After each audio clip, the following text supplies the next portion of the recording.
Word problem के previous video में हमने कुछ एग्जांपल्स को सॉल्व किया था। अब इस वीडियो में भी हम कुछ और एग्जांपल्स लेंगे, उनको सॉल्व करके देखेंगे कि कैसे सॉल्व किया जाता है। Okay, so without any delay let's start.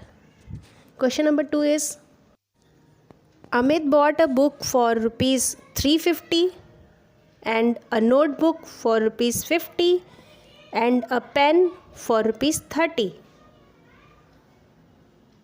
How much money did he pay for all to the shopkeeper?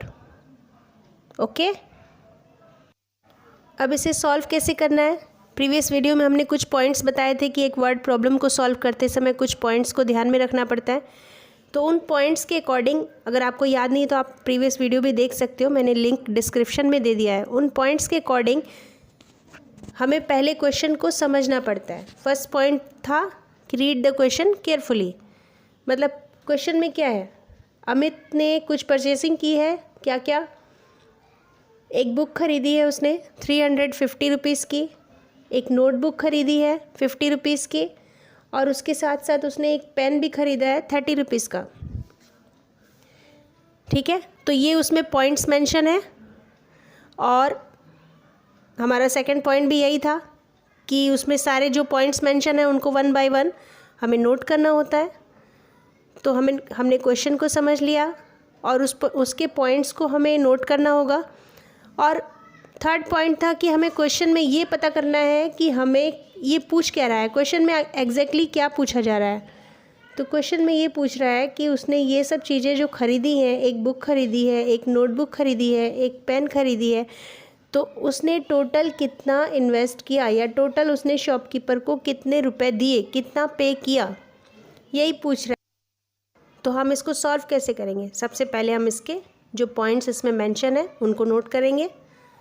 तो वो पॉइंट्स क्या क्या है, बुक कितने की थी 350 रुपीज़ की, नोटबुक 50 रुपीज़ की, और पेन 30 रुपीज़ का। तो ये है वो चीज़ें जो उसने परचेज़ की है। और इन सब चीज़ों के लिए उसने शॉपकीपर को कितना पे किया, तो ये हम कैसे निकालेंगे, इसका प्रॉपर सॉल्यूशन क्या होगा। तो इसका प्रॉपर सॉल्यूशन होगा कि उसके सारे जितने भी खर्च उसने किए हैं, जितने भी उसने चीज़ें परचेस की हैं, उन सारे अमाउंट को हमें प्लस करना होगा। सारे अमाउंट को जब हम ऐड कर लेंगे तो वो चीज़ें कितने की थी ये निकल आएगा। तो यानी कि इस क्वेश्चन का सॉल्यूशन क्या है, इस क्वेश्चन में हमें ऐड करना है। किसको ऐड करना है, जितनी चीज़ें उसने खरीदी हैं उन सारी चीज़ों के प्राइस को हमें ऐड करना है। तो टोटल उसने शॉपकीपर को कितने रुपीज़ पे किए, ये हमारा आंसर आ जाएगा। Okay, is it clear. Okay, अब इसी क्वेश्चन को थोड़ा सा चेंज करके हम एक न्यू क्वेश्चन फॉर्म करेंगे। तो नेक्स्ट क्वेश्चन थोड़ा सा इससे चेंज होगा, ज़्यादा फर्क नहीं आएगा। चलिए करते हैं। उसी क्वेश्चन से हम दूसरा क्वेश्चन फॉर्म कर रहे हैं, इसलिए कुछ पॉइंट्स उसके सेम होंगे। जैसे कि अमित ने जो बुक खरीदी थी उसका प्राइस सेम है, नोटबुक खरीदी थी उसका भी प्राइस सेम है, एक पेन खरीदी थी उसका भी प्राइस सेम है। अब आगे उस क्वेश्चन में है he gave ₹500 to the shopkeeper, how much money did he get back from the shopkeeper. Okay, ये क्वेश्चन में थोड़ा चेंज आ गया और इससे हमें समझना होगा क्वेश्चन क्या है, क्या कह रहा है। मतलब अमित ने वही सारी परचेजिंग की हुई है। अब इसमें पहले तो हमने क्या निकाला था फर्स्ट क्वेश्चन में कि उसने टोटल कितना पे किया शॉपकीपर को, तो हमें उसके सारे जो भी खर्चे हुए थे वो हमने प्लस कर दिए थे, तो टोटल कितना पे किया वो निकल गया था। अब ये कह रहा है कि खरीदी तो इसने इतनी सारी चीज़ें हैं, लेकिन इसने शॉपकीपर को 500 रुपीज़ दिए हैं, तो शॉपकीपर ने इसको कितना रिटर्न किया या कितने रुपीज़ इसे वापस किए, तो ये कैसे निकलेगा। इसके लिए हमें जो अमाउंट हमें उसका प्लस करके आया था, उस अमाउंट को हमें जितने रुपीज़ इसने शॉपकीपर को दिए हैं उसमें से हमें उसको माइनस करना पड़ेगा। ठीक है, तो इस एक क्वेश्चन में 2 क्वेश्चन है। मैंने पहले ही आपको बताया था कभी कभी कोई वर्ड प्रॉब्लम ऐसी होती है जिसमें एक क्वेश्चन में एक से ज़्यादा क्वेश्चन छुपे होते हैं, तो हमें उनको वैसे ही सॉल्व करना होता है। तो इसमें भी हमें पहले तो प्लस करना है, सारे उसके जो भी उसने ख़रीदी हैं चीज़ें उनके अमाउंट को प्लस करना है, और उसके बाद जितने रुपीज़ उसने शॉपकीपर को दिए हैं उसमें से उस सारे खर्चे के अमाउंट को माइनस करना है। फिर जो रुपीज़ बचेंगे यानी माइनस करने पे जो आएगा उतने ही रुपीज़ शॉपकीपर ने इसको रिटर्न दिए। किसको? अमित को। शॉपकीपर ने अमित को कितने रुपीज़ रिटर्न दिए? तो ये कैसे आएगा? 500 रुपीज़ में से हम 430 रुपीज़ को माइनस करेंगे, क्योंकि पिछला इसका इन्वेस्टमेंट कितना था? 350 रुपीज़ की बुक थी, नोटबुक 50 रुपीज़ की थी और पेन 30 रुपीज़ की थी। टोटल 430 हुआ था। 430 को हम माइनस करेंगे 500 में से, तो आंसर क्या आएगा? ₹70। ठीक है, इतना समझ में आ गया? 70 रुपीज़ इसका आंसर है। और इसमें 2 क्वेश्चन थे, एक प्लस एक माइनस। समझ में आया आपको? ऐसे ही इसको सॉल्व करना है। ओके, अब एक और एग्जांपल ले लेते हैं। नेक्स्ट क्वेश्चन है, the cost of 1 kg apples is equal to ₹150। What will be the cost of 4 kg apples? 1 kilo apple के प्राइस 150 रुपीज़ हैं।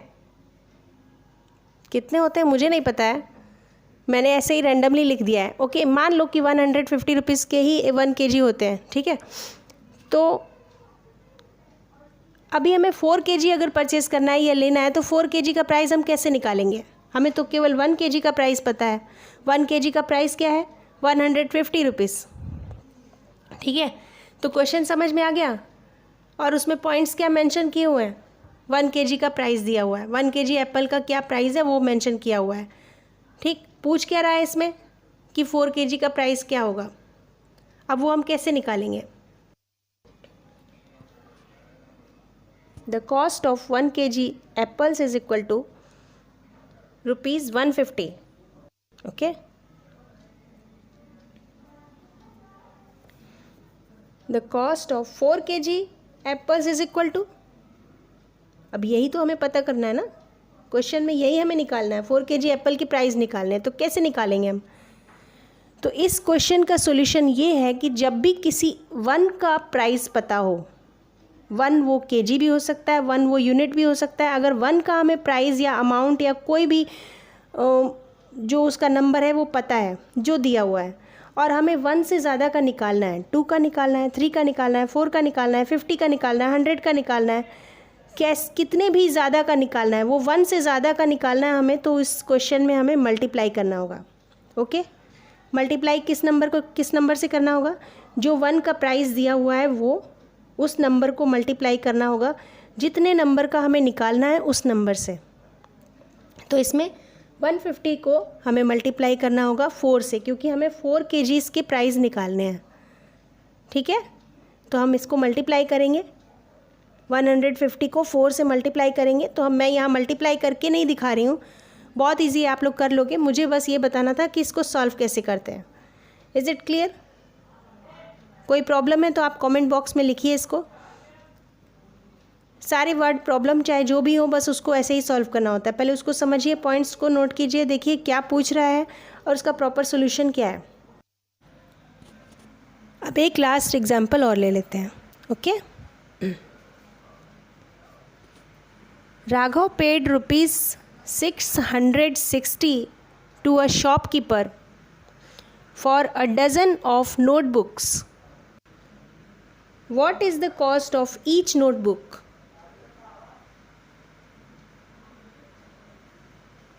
क्वेश्चन समझ में आ गया? क्वेश्चन में कह रहा है कि राघव ने एक शॉपकीपर को 660 रुपीज़ पे किए। अब कुछ परचेज ही किया होगा। क्या परचेज़ किया उसने? A dozen of notebooks. Notebooks means कॉपियाँ जिस पे हम लिखते हैं। ठीक है, तो नोटबुक खरीदी। अ डज़न मीन्स 12 यूनिट्स, मतलब एक डज़न में 12 चीज़ें होती हैं। 1 dozen is equal to 12 units. तो 12 नोटबुक्स खरीदी उसने, 660 रुपीज़ इसके लिए शॉपकीपर को पे किया। What is the cost of each notebook? ठीक है, यही पूछ रहा है। ईच मतलब 1, जहाँ पे भी ईच लिखा है ईच मतलब 1, तो आपको 1 नोटबुक का प्राइस यहाँ पे निकालना है। क्वेश्चन समझ में आ गया? यहाँ पे दिया हुआ है 12 नोटबुक्स के प्राइस दिए हुए हैं, जितना उसने पे किया, और 1 का आपको निकालना है। तो सबसे पहले जो पॉइंट्स उसमें मेंशन है उसको लिख लीजिए। Cost of 1 dozen of notebooks is equal to ₹660। अब क्वेश्चन में जो भी पॉइंट्स हैं सारे मेंशन करने पड़ेंगे, मतलब 1 डज़न खरीदा है तो 1 डज़न को आपको करके दिखाना पड़ेगा, लिख के दिखाना पड़ेगा। 1 dozen is equal to 12 units. ठीक है, इतना क्लियर है? अब वो पूछ क्या रहा है, what is the cost of each notebook, तो आपको लिखना होगा cost of 1 notebook is equal to, अब यही आपको फाइंड आउट करना है। कैसे निकालेंगे? तो जब भी किसी भी क्वेश्चन में ज़्यादा का प्राइस दिया हुआ है, 1 से ज़्यादा का प्राइस दिया हुआ है, और आपको एकदम उसके बेस लेवल पे जाना है, 1 का प्राइस निकालना है, ठीक है? तो इसमें क्या करना होता है, इसमें हमें डिवाइड करना होता है। 2 का प्राइस दिया है, 3 का प्राइस दिया है, 4 का प्राइस दिया है, 5 का प्राइस दिया है, जो भी जितने का भी प्राइस दिया हुआ है। अब यहाँ पे जैसे 12 यूनिट का प्राइस दिया हुआ है, तो 12 का प्राइस दिया हुआ है, और आपको निकालना कितने का है, 1 का, 2 का, 3 का नहीं। जब हमें ज़्यादा का दिया हो, केवल 1 का निकालना हो, तो उसमें हमें डिवाइड करना होता है। ये एक रूल याद रख लीजिए, ठीक है? डिवाइड किससे करना होगा? जब 1 का निकालना होगा तो हमें डिवाइड करना होगा उस प्राइस को जो दिया हुआ है उस नंबर से जितने यूनिट का वो दिया हुआ है। जैसे कि इसमें उसने दिए हैं ₹660। अब कितने यूनिट्स के लिए दिए हैं? 12 यूनिट्स के लिए। तो 660 को हमें 12 से डिवाइड करना होगा। जब भी ज़्यादा का दिया हो, 1 का निकालना हो, तो हमें उसमें डिवाइड करना होता है, ठीक है? तो यहाँ पे हम क्या करेंगे, इस नंबर को 660 को हम 12 से डिवाइड करेंगे, तो जो भी हमारा आंसर आएगा वो प्राइस होगा 1 नोटबुक का, ठीक है? Let's divide this. 660 divided by 12। Okay, easy है, एकदम सिंपल सा डिवाइड है।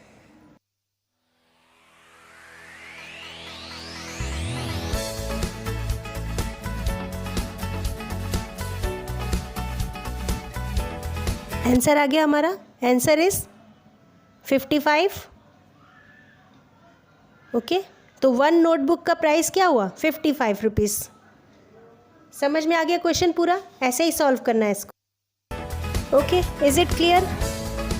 If you have any problem right in comment box. अगर वीडियो अच्छी लगी है तो लाइक कीजिए, ज़्यादा से ज़्यादा लोगों में शेयर कीजिए।